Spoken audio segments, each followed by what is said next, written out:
Napoleão Hill, a história do homem que ensinou o mundo a pensar e enriquecer. E se eu te dissesse que um dos livros mais vendidos da história da humanidade foi escrito por um homem que passou boa parte da sua vida na mais absoluta pobreza? E se eu te dissesse que esse mesmo homem perdeu fortunas, passou por falências, enfrentou guerras, traições e até a descrença de toda a sociedade ao seu redor, e ainda assim se tornou o maior pensador sobre sucesso e prosperidade do século XX? Seu nome é Napoleon Hill. E hoje você vai conhecer não apenas os ensinamentos que ele deixou, mas a vida atormentada, brilhante, contraditória e absolutamente fascinante do homem por trás de Quem Pensa Enriquece. Fique até o final, porque a história de Napoleon Hill é muito mais do que você imagina. Capítulo 1. As raízes. Uma infância na pobreza das montanhas. Era o dia 26 de outubro de 1883. Nas montanhas de Pound, na Virgínia, uma pequena e rústica cabana de madeira abrigava o nascimento de uma criança que ninguém, absolutamente ninguém, esperava que um dia mudaria o mundo. Oliver Napoleon Hill veio ao mundo em uma das regiões mais pobres dos Estados Unidos. As montanhas Apalaches eram belas por fora, mas escondiam uma dureza brutal. As famílias ali sobreviviam com o mínimo. A educação era precária. O futuro para a maioria das crianças daquele lugar era trabalhar nas minas de carvão ou nas lavouras até o fim da vida. A mãe de Napoleão, Sarah Sylvania Blair, morreu quando ele tinha apenas 2 anos de idade. 2 anos. A criança que um dia escreveria sobre o poder da mente e da fé mal havia aprendido a andar quando perdeu o amor mais fundamental que um ser humano pode receber. O pai, James Monroe Hill, era um homem simples, trabalhador, mas completamente despreparado para criar sozinho um menino tão cheio de energia e questionamentos. Napoleão era inquieto, curioso e, dizem os relatos históricos, extremamente difícil de controlar. Os moradores de Pound se lembravam do jovem Napoleão como um garoto problemático. Ele saía pela vizinhança com um revólver na cintura, sim, um revólver, e intimidava adultos e crianças com igual desenvoltura. Era visto como um menino sem futuro. A grande virada veio quando seu pai se casou novamente.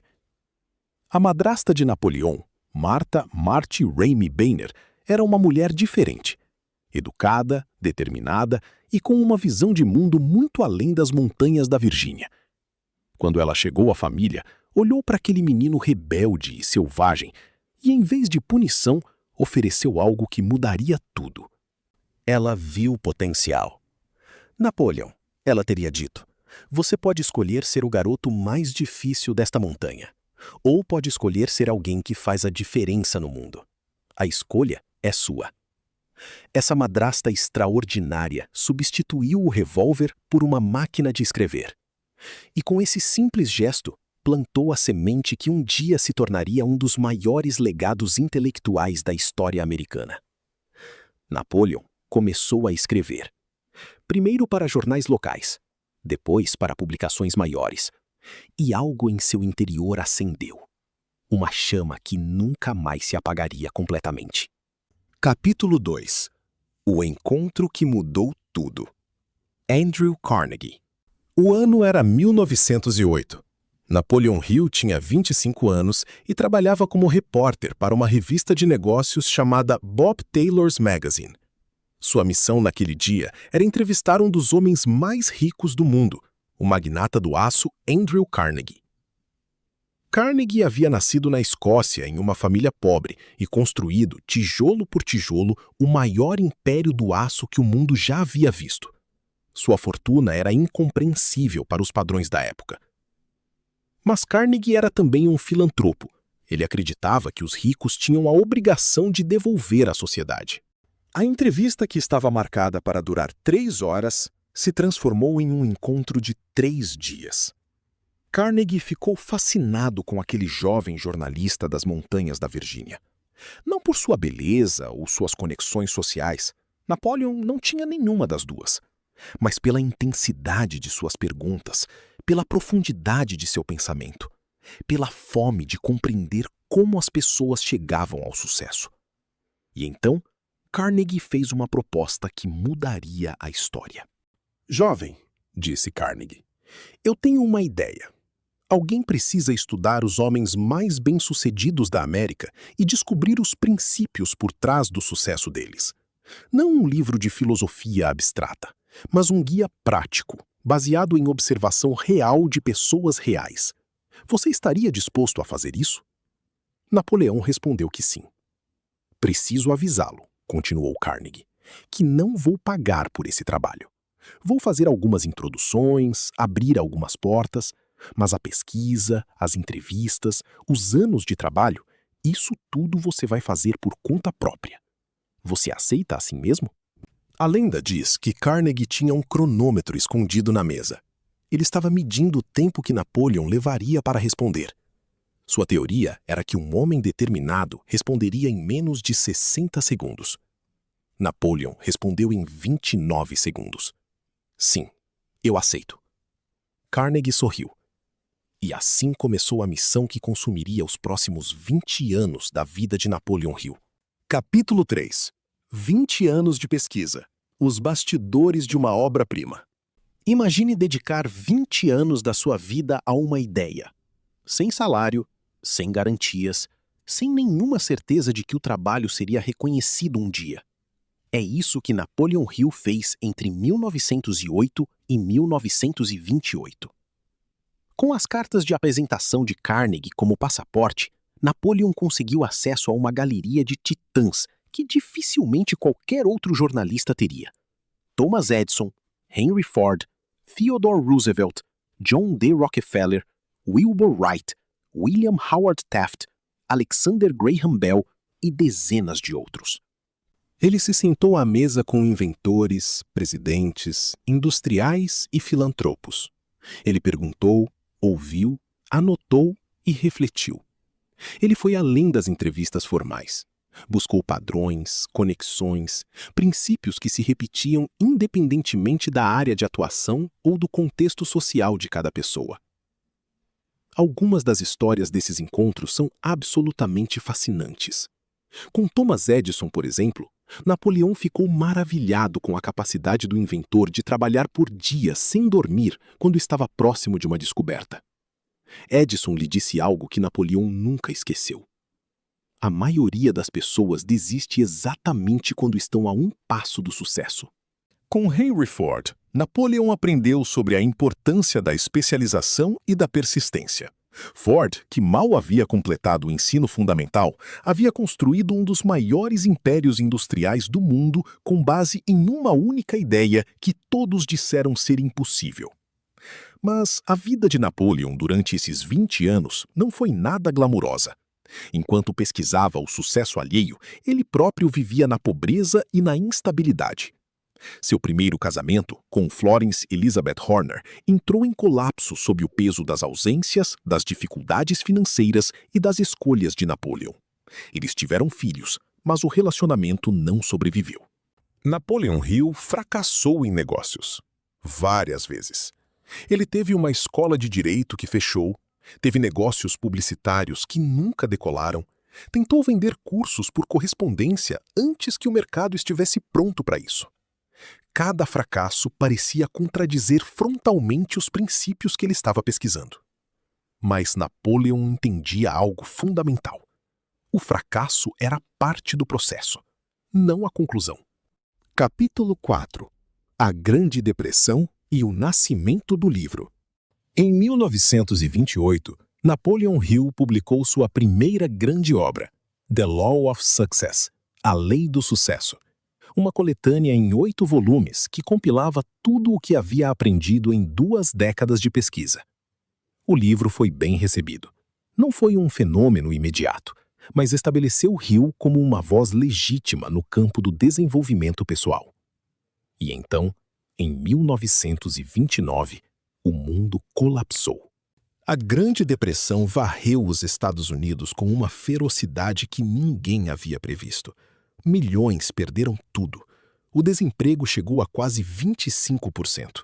Famílias que haviam trabalhado a vida inteira se viram nas filas de pão e nos campos de refugiados internos. Para muitos, era o fim. Mas para Napoleon Hill era o momento mais importante de sua vida. Em meio ao caos econômico, um editor chamado Sharon Eckert, da empresa Napoleon Hill Associates, percebeu que as pessoas precisavam mais do que nunca de uma mensagem de esperança e direção. Eles pediram a Hill que condensasse seus 20 anos de pesquisa em um único volume acessível. Hill passou anos refinando, simplificando, reorganizando. Ele queria um livro que qualquer pessoa pudesse ler, que não fosse acadêmico demais, que falasse direto ao coração de alguém que havia perdido tudo e precisava de uma razão para continuar. Em 1937, Think and Grow Rich, Quem Pensa Enriquece, foi publicado. O resultado foi extraordinário. O livro vendeu mais de 20 milhões de cópias durante a vida de Hill. Hoje, estimativas sugerem que mais de 100 milhões de cópias foram vendidas ao redor do mundo. Ele foi traduzido para dezenas de idiomas e permanece até hoje como uma das obras de não-ficção mais vendidas da história da humanidade. Capítulo 5. Os 13 princípios do sucesso. O coração do legado. Mas o que Quem Pensa Enriquece realmente diz? Por que um livro escrito em 1937 ainda é relevante em pleno século XXI? Vamos mergulhar nos 13 princípios que Napoleon Hill identificou como as bases universais do sucesso. Esses não são conceitos inventados por Hill. Eles são a síntese do que ele observou nos maiores realizadores de sua época. Princípio 1. Desejo. Hill começa com uma premissa radical. Não basta querer algo. É preciso ter um desejo ardente, uma obsessão direcionada, uma clareza tão intensa sobre o que você quer que sua mente inteira passa a trabalhar em favor desse objetivo. Ele conta a história de Edwin Barnes, que apareceu no escritório de Thomas Edison sem dinheiro, sem conexões, sem experiência, mas com um desejo inabalável de se tornar sócio de Edison. Barnes dormiu por anos nas margens desse sonho, trabalhando no que fosse necessário, até que o momento chegou. E quando chegou, ele estava pronto. Princípio 2. Fé. Para Hill, fé não é necessariamente religiosa. É a convicção profunda de que o objetivo é alcançável. É a diferença entre alguém que tenta e alguém que sabe que vai conseguir, independentemente dos obstáculos.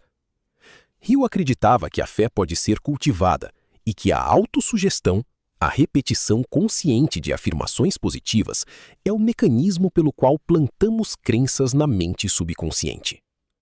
Princípio 3. Autossugestão. O subconsciente não distingue entre o que é real e o que é imaginado com intensidade suficiente. Hill propõe que, se você repetir com emoção e clareza os seus objetivos e crenças, sua mente começa a trabalhar para realizá-los automaticamente. Esse princípio, que parecia esotérico em 1937, hoje encontra respaldo em estudos de neurociência sobre neuroplasticidade e formação de hábitos. Princípio 4. Conhecimento especializado. Hill diferencia conhecimento geral de conhecimento especializado.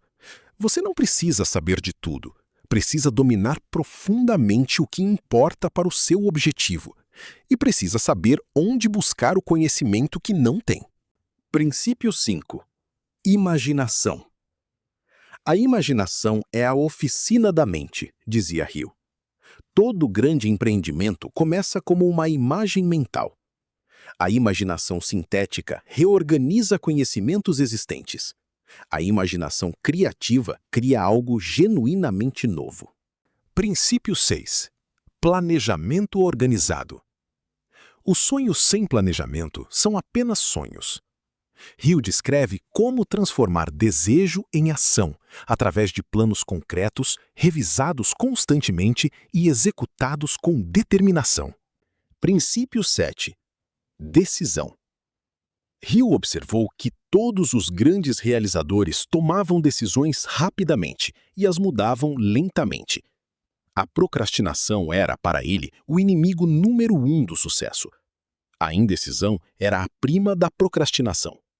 Princípio 8. Persistência. Este é talvez o princípio mais poderoso e o mais difícil. A persistência é a resistência às falhas, às críticas, à descrença. Hill conta a história de R.U. Darby, que parou de minerar ouro a apenas 3 metros da maior veia que jamais havia existido naquele terreno. 3 metros. Ele desistiu quando estava a 3 metros do tesouro. Princípio 9. O poder do mastermind. Nenhum grande realizador o faz sozinho. O princípio do mastermind, reunir um grupo de pessoas com habilidades complementares e propósito compartilhado, é, segundo Hill, responsável por praticamente todas as grandes conquistas da história humana. Princípio 10. O mistério da transmutação sexual. Hill dedicou um capítulo inteiro a este princípio, que é frequentemente mal compreendido. Ele não está falando sobre abstinência ou moralidade, está falando sobre a capacidade de canalizar a energia criativa mais poderosa do ser humano, a energia sexual, para a realização de objetivos. Hill acreditava que os maiores realizadores eram aqueles que aprendiam a redirecionar essa energia para seus propósitos. Princípio 11.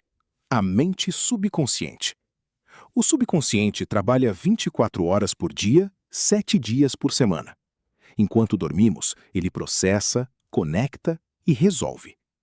Hill acreditava que a mente subconsciente é a ponte entre a mente humana finita e uma inteligência maior, o que ele chamava de inteligência infinita. Princípio 12. O cérebro. Hill estava décadas à frente de seu tempo ao tratar o cérebro como um transmissor e receptor de pensamentos. Ele acreditava que mentes fortemente alinhadas podiam se influenciar mutuamente, algo que a neurociência moderna começa a explorar através do estudo de redes neurais e empatia. Princípio 13. O sexto sentido. O princípio final é o mais misterioso. Hill descreve o sexto sentido como a voz interna que guia os grandes realizadores, a intuição apurada que vem da combinação de todos os outros princípios aplicados ao longo do tempo. Ele mesmo dizia que este princípio era impossível de compreender até que os outros 12 fossem dominados. Capítulo 6. As sombras. As controvérsias de Napoleon Hill. Seria desonesto contar a história de Napoleon Hill sem falar sobre as controvérsias que cercam sua vida e sua obra. Hill foi um homem de seu tempo, e isso significa que ele cometeu erros significativos, fez afirmações duvidosas e viveu uma vida que, em alguns aspectos, contradiz frontalmente os ensinamentos que pregava. A questão das fontes. Alguns historiadores e jornalistas questionaram se Hill realmente teve acesso a todas as pessoas que afirma ter entrevistado. As documentações históricas são incompletas e certas anedotas, como os detalhes do encontro com Carnegie, nunca foram verificadas de forma independente. O jornalista Matt Novak, do site Gizmodo, publicou uma investigação detalhada em 2016 questionando várias afirmações factuais de Hill. Ele argumenta que algumas histórias foram exageradas ou fabricadas. As falências e os escândalos financeiros. Ironicamente, o homem que ensinou o mundo a enriquecer passou boa parte da vida em dificuldades financeiras. Hill teve múltiplas falências. Em pelo menos uma ocasião, foi investigado por fraude, acusações que ele sempre negou, mas que mancharam sua reputação. Os casamentos tumultuados. Hill se casou 3 vezes. Seu relacionamento com Florence, sua primeira esposa, terminou em separação amarga. Seu segundo casamento, com Florence Rosa Horner, também foi difícil. Apenas seu terceiro casamento, com Annie Lou Norman, décadas mais jovem que ele, trouxe alguma estabilidade. Seus filhos tiveram relações complexas com o pai. Um deles nasceu surdo, e Hill escreveu sobre isso de uma forma que hoje consideraríamos problemática, descrevendo a surdez do filho como um presente que o destino havia enviado como forma de testar sua fé. A era das associações políticas. Durante os anos 1930, Hill trabalhou brevemente para o governo Roosevelt como consultor de relações públicas, uma associação que alguns críticos usaram para questionar sua independência intelectual. O que fazer com tudo isso? A questão que cada leitor de Hill precisa responder por si mesmo é: os problemas pessoais e as inconsistências factuais invalidam os ensinamentos? A maioria dos estudiosos do desenvolvimento humano argumenta que não. Os princípios de Hill, desejo, fé, persistência, planejamento, mastermind, funcionam independentemente das imperfeições do homem que os sistematizou. Mas conhecer as sombras nos torna leitores mais críticos e mais honestos. E essa honestidade é, em si mesma, um princípio que Hill teria aprovado. Capítulo 7. O presidente e o conselheiro. Napoleon Hill na política. Em 1933, quando Franklin D. Roosevelt assumiu a presidência dos Estados Unidos em meio à pior crise econômica da história americana, ele precisava de vozes que ajudassem a comunicar esperança para uma nação destroçada. Hill foi convidado para trabalhar com a administração Roosevelt. Ele ajudou a desenvolver comunicações e estratégias de mensagem, um trabalho que, embora menor, colocou Hill nas salas de poder em Washington. Essa experiência aprofundou sua crença de que os princípios do sucesso individual podiam ser aplicados em escala coletiva. Uma nação, assim como um indivíduo, precisava de desejo, fé, planejamento e persistência para superar a adversidade. Hill dizia que Quem Pensa Enriquece foi escrito diretamente para as pessoas que haviam perdido tudo na Grande Depressão, e que acreditava que o livro poderia ajudar o país tanto quanto qualquer política econômica. Capítulo 8. Os últimos anos. Legado e despedida. Nos anos 1950 e 1960, Napoleon Hill continuou trabalhando, escrevendo e palestrando incansavelmente. Ele fundou a Napoleon Hill Foundation, que existe até hoje e continua promovendo seus ensinamentos ao redor do mundo. Seu casamento com Annie Lu, iniciado em 1943, trouxe a ele uma estabilidade que havia faltado por toda a vida. Ela se tornou sua parceira intelectual, ajudando a gerenciar seus projetos e proteger seu legado. Hill continuou publicando Success Through a Positive Mental Attitude, Sucesso através de uma atitude mental positiva, escrito com W. Clement Stone em 1960, foi outro grande sucesso. Grow Rich with Peace of Mind, Enriqueça com Paz de Espírito, de 1967, foi uma das últimas obras que supervisionou diretamente. No final de sua vida, Hill refletia com serenidade sobre a jornada extraordinária que havia percorrido. O menino pobre das montanhas da Virgínia, que andava com um revólver na cintura, havia se tornado um dos pensadores mais influentes do século XX. Ele não morreu rico no sentido financeiro convencional, mas morreu com algo que, paradoxalmente, ele sempre disse ser mais valioso: um propósito cumprido. Napoleon Hill morreu em 8 de novembro de 1970, em Greenville, na Carolina do Sul. Tinha 87 anos. Capítulo 9. O legado vivo. Mas a história de Napoleon Hill não terminou em 1970. Ela continua. Cada vez que alguém abre Quem Pensa Enriquece pela primeira vez, Napoleon Hill ressurge. Cada vez que uma pessoa em crise decide não desistir e encontra no conceito de persistência a coragem de continuar, Hill está presente. Seu legado pode ser medido em números impressionantes. Mais de 100 milhões de cópias vendidas ao redor do mundo, presença em mais de 40 idiomas, uma fundação ativa que continua seu trabalho, incontáveis cursos, palestras e movimentos de desenvolvimento pessoal que bebem diretamente de sua fonte. Mas os números não contam a história completa. A história completa está nas pessoas. Está no imigrante que chegou sem nada a um novo país e usou os princípios de Hill para construir uma empresa. Está na mãe solteira que leu Quem Pensa Enriquece às 2 da manhã, chorando, e encontrou ali a coragem de não desistir. Está no jovem empreendedor que falhou 3 vezes e na 4ª tentativa chegou ao sucesso, porque Hill havia lhe dito que o fracasso é um professor, não uma sentença. Tony Robbins cita Hill como uma de suas maiores influências. Jim Rohn também. Og Mandino. Bob Proctor dedicou décadas de sua vida a ensinar quem pensa enriquece. Oprah Winfrey mencionou Hill em várias ocasiões.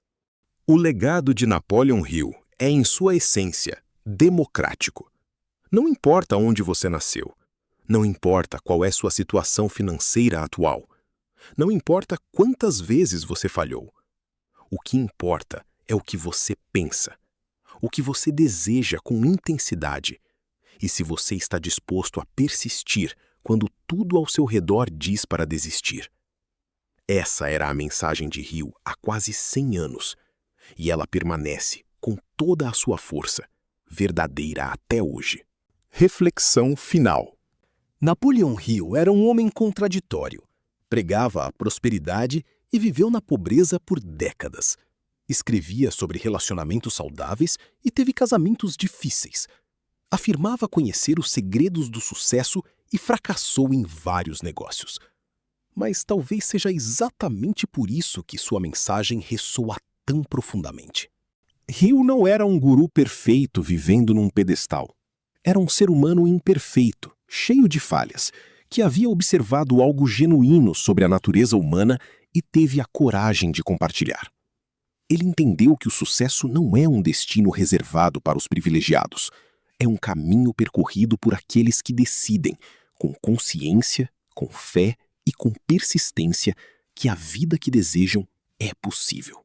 A pergunta que Hill nos deixa não é: você quer ser rico? A pergunta é: o que você quer de verdade? Com que intensidade você deseja isso? E você está disposto a persistir mesmo quando, especialmente quando, parece impossível? Napoleão Hill nasceu nas montanhas da Virgínia sem nada e morreu com um legado que o tornará imortal. O que você vai construir? Se você chegou até aqui, você é o tipo de pessoa que valoriza conhecimento de verdade. Deixa um like nesse vídeo. Ajuda muito o canal a crescer e chegar a mais pessoas que podem se beneficiar desse conteúdo. Se inscreve no canal para não perder as próximas biografias de grandes pensadores e empreendedores que vão inspirar sua jornada. E me conta nos comentários, qual foi o ensinamento de Napoleon Hill que mais impactou você hoje? Até o próximo vídeo.